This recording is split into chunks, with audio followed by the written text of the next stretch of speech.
Hello, welcome back. This is Jeff Byers, and this is Annie 255, and this is Module 14. It's hard to believe we're almost finished.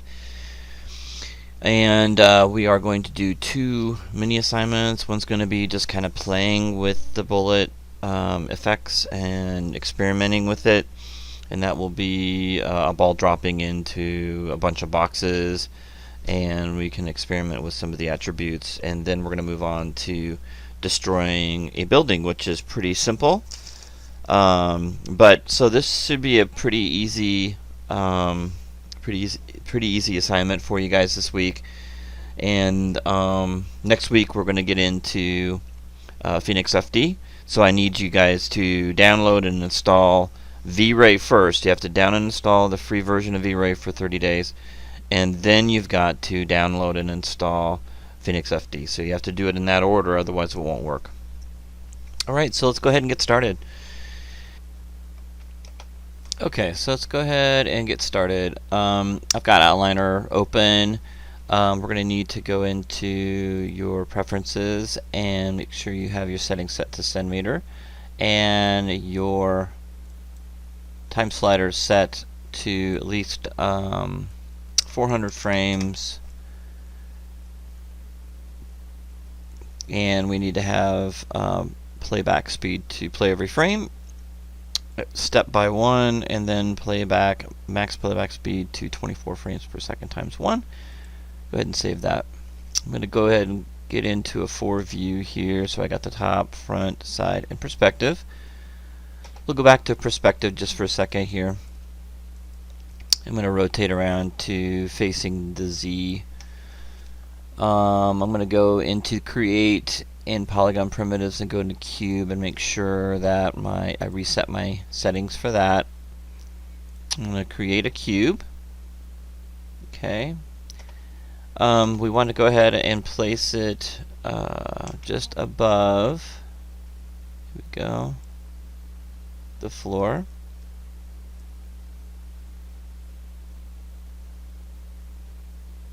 Okay.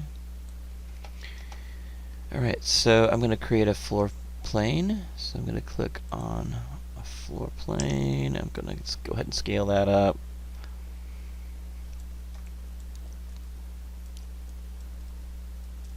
Okay, so we're going to go ahead and add dynamics to the floor. Now we could wait if we wanted to, and I suppose I could.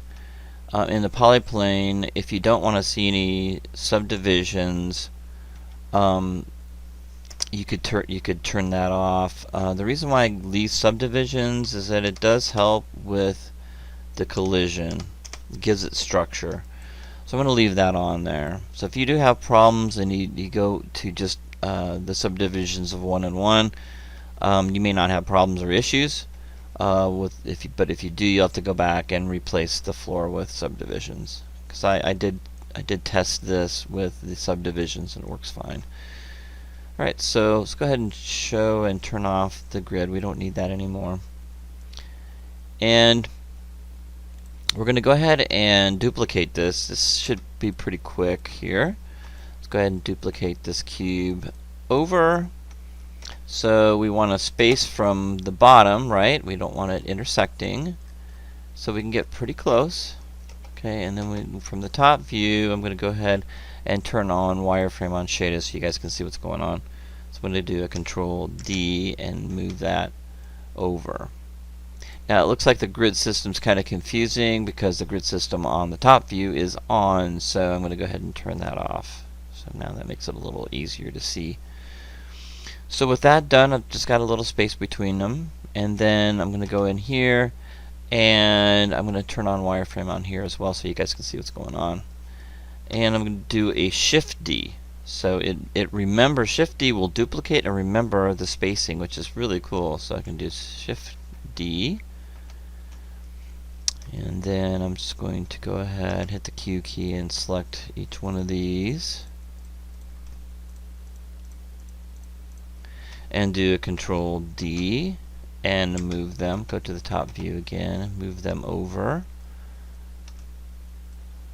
Okay, so you can do things, multiple duplicates, and kind of create these nice rows here. and I'm going to do a Shift D all the way across until I get like a cube shape.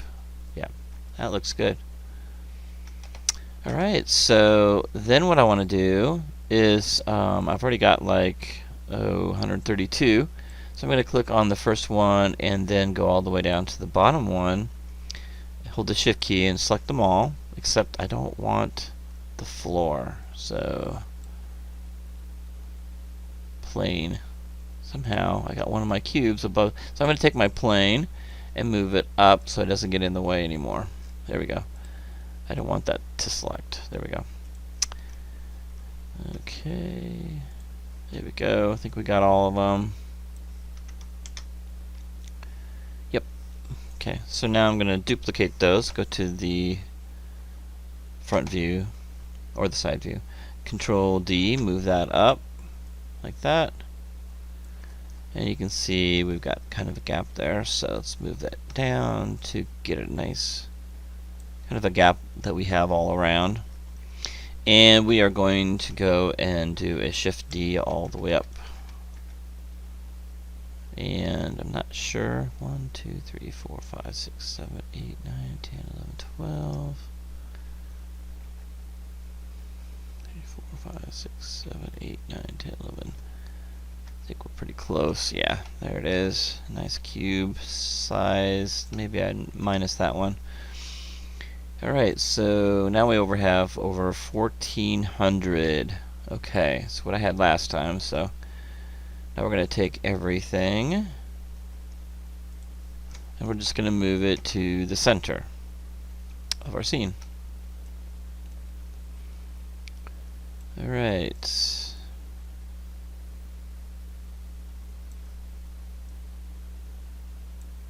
Okay, so with the floor now, we need to make that quite a bit bigger. So I'm going to do, just kind of scale that up so we have lots of room to move around in. And then we're going to create our ball that's going to demolish things. Okay, let's go ahead and make that a little bit bigger. Something like that would be fine. Okay, so if we were to do a simulation with the ball just dropping on, what's going to happen is that it's not going to push them out unless they have no friction. And the problem with that is if you have no friction on the little boxes, then they're not going to topple and bounce around and do anything. They're going to compress. What's going to happen is that ball's going to hit that and compress it, and that's it. That's all it's going to do. What we need is some kind of momentum with this ball. Okay, so it pushes these boxes. Okay, so we're going to get that set up, and I probably have it over here, and we're going to move that ball so it goes through the boxes this way. The only way it's really going to work is if there's nothing behind it holding these boxes up, like the floor. Okay, when there's a solid object underneath, your ball is going to hit the top, especially with objects that are perfectly aligned like that. You'd have to kind of move them and just kind of, or it would work if you cut out the center of this and drop it in the center, then it would push the boxes outwards. Okay, there's lots of ways we could get that to work if we dropped it from the top. But we're just going to do this. We're going to move this, and we're going to kind of center it, the ball right there, and we're going to take the ball and we're going to move it, just push it. Okay, we can do that over here too. Alright, and we can probably make that a little bit bigger too if we want to. Okay, be kind of fun. We don't want it as big as the box. That wouldn't be a whole lot of fun. There we go. So now we've got our scene.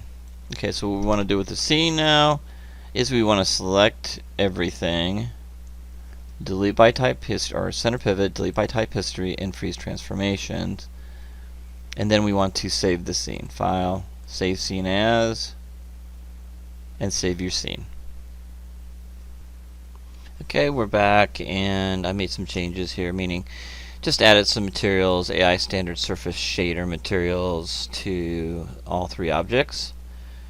And I want you to do the same. For this, you may use any color you want, but they need to be contrasting each other so they're easily seen. Okay? With that said, I would save your scene one more time before we get into the simulation. At any time you can pause the video, so if you need to work as I'm working, you can watch a little bit and then pause it. Alright, so we're going to go ahead and add our simulation, so make sure you're in FX and make sure you select the item that you'd like to add the simulation to or the dynamic effect to. So bullet, we want this to be a passive rigid body.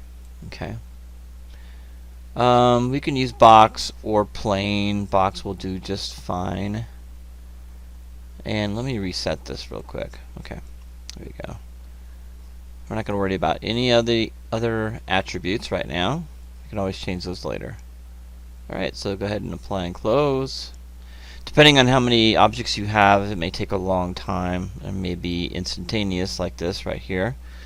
And you can see that if I hit the 4 key, let's see if the bullet solver will show. It's got a little hints of white around the edges. Okay, that tells you that it has solved that area.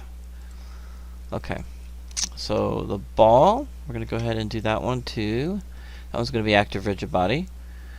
So let's go into bullet, active rigid body, go into the option box, and this will be box. Okay.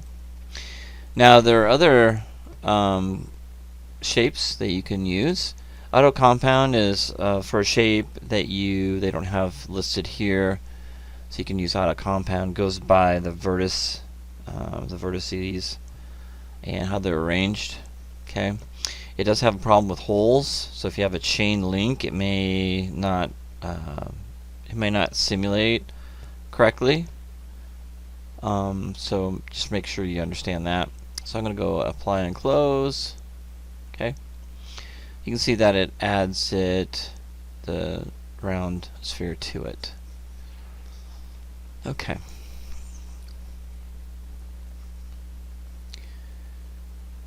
Alright, let's see, did I do that right?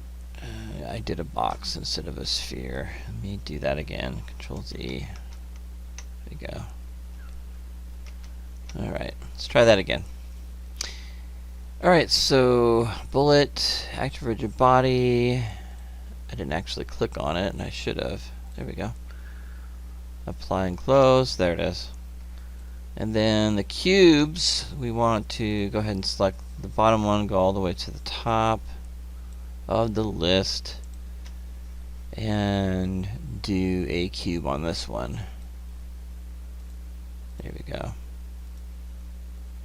Okay, this may take a while. It's going through all of them.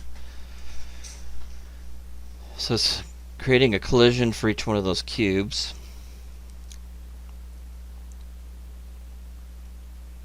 Be patient. It's blinking on and off down here at the bottom. I'm going to pause the video. Oh, looks like it's done. Alright, cool. Alright, just click anywhere, click off anywhere, and you can see that, like little specks of white. Let's see, there it is. So you can see that we've got those little round things that tells us that it's got a bullet simulator on it. Okay. So the next thing we're going to do is, since we're facing the Z, then we know that it needs to go in the X direction. So let's go ahead and select the bullet. Let's see if it will bring this down here. Bullet solver 1.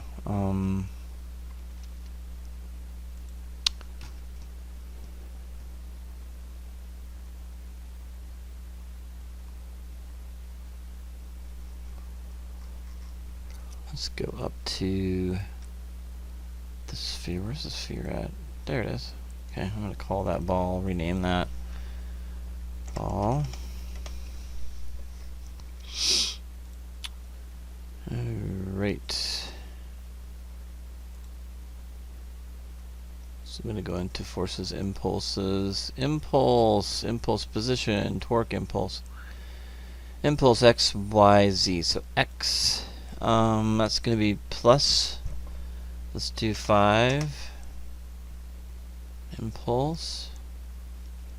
See, it's kind of going through that simulation real quick here.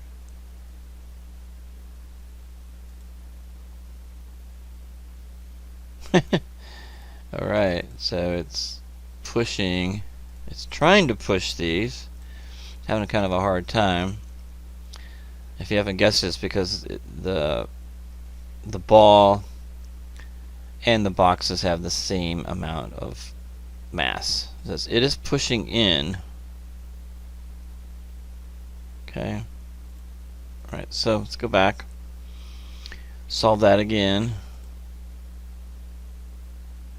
Okay. Alright, so it's the ball. I don't think we need to go any higher with the ball as far as the mass. Okay. We could.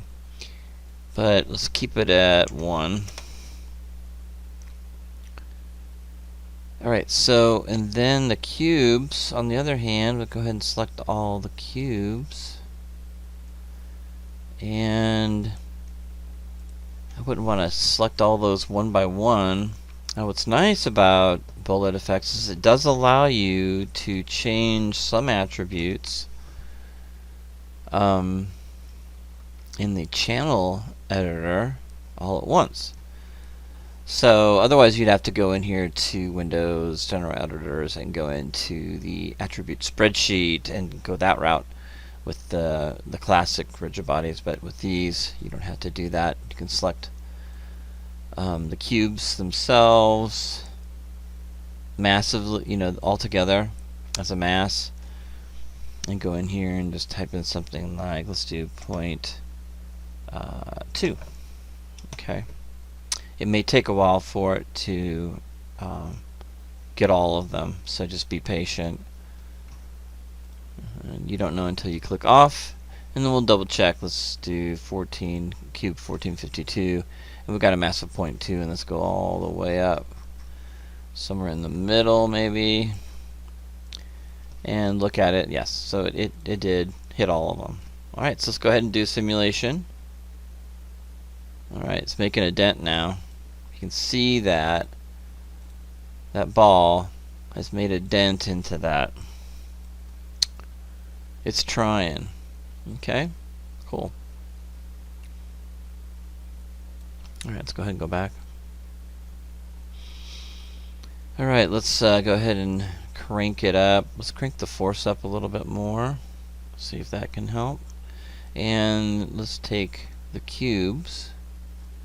Start from the top. Let's make them a little bit lighter still. There we go. And let's do 0.05. Again, this may take a while. Okay. Whenever you make a change, you saw that little ghosting of the ball when it went right back, and you don't see the ghosting over here too when it hits the boxes. So it's got to resimulate from the start, and it did, starting to do that. You can click off anywhere and play the simulation. Ooh, there you go. Now you can see it go through.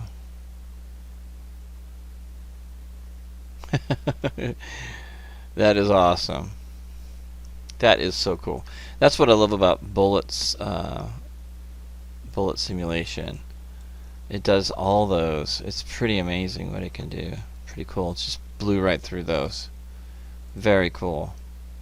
Just kind of pushed its way through. It's just pushing its way through there. That is pretty cool. Alright, cool. Alright, so the boxes are finally light enough, but I think the ball could be heavier. Let's do a mass of 10, let's say, and that should just demolish these, just totally wreak havoc with those. It's going to be way heavier. It's going to smash through. And let's start a little bit back a little bit farther. And because the mass is just so overwhelming, I mean it's 10 times what it was, we're going to have a velocity, impulse velocity, a lot higher than 5. Okay. Okay. So and friction also is a key here. So let's turn the impulse to be like something like 20. Okay. And let's go ahead and give it a start here, and that should be enough to push it. Get some speed there. There we go. That's what I'm looking for. Perfect. Yeah, that looks good. Okay. So, I don't want to keep pushing it though.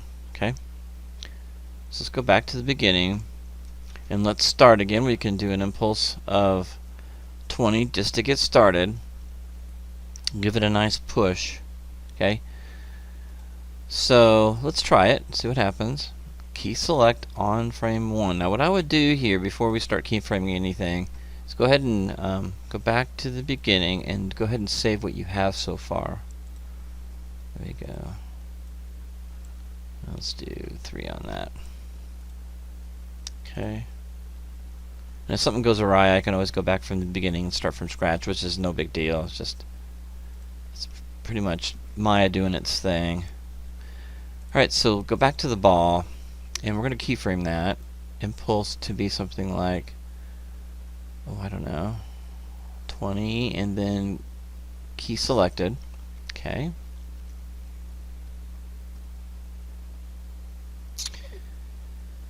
And then at frame, let's say, give it a good push for a good second, so 24 frames. And then stop to give it a push, and then we'll go to 24.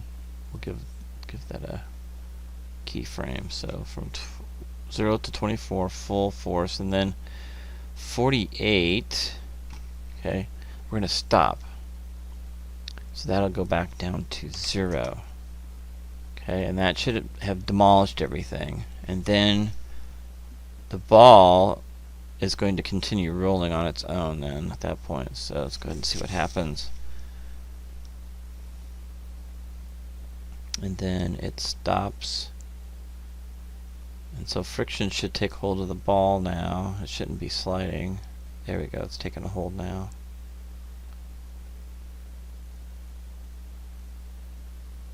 Okay, so it's finally taken a hold of that ball. There we go.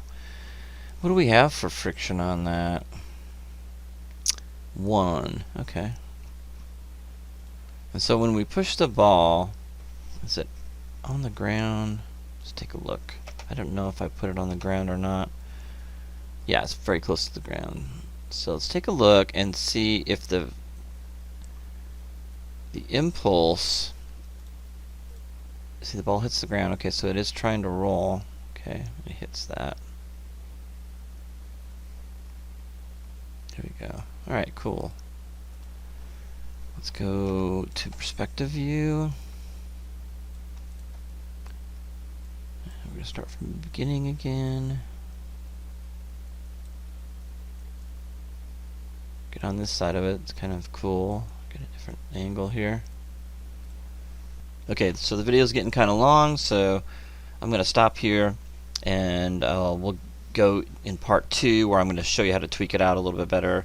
Keep it from skipping. We've got some skipping going on,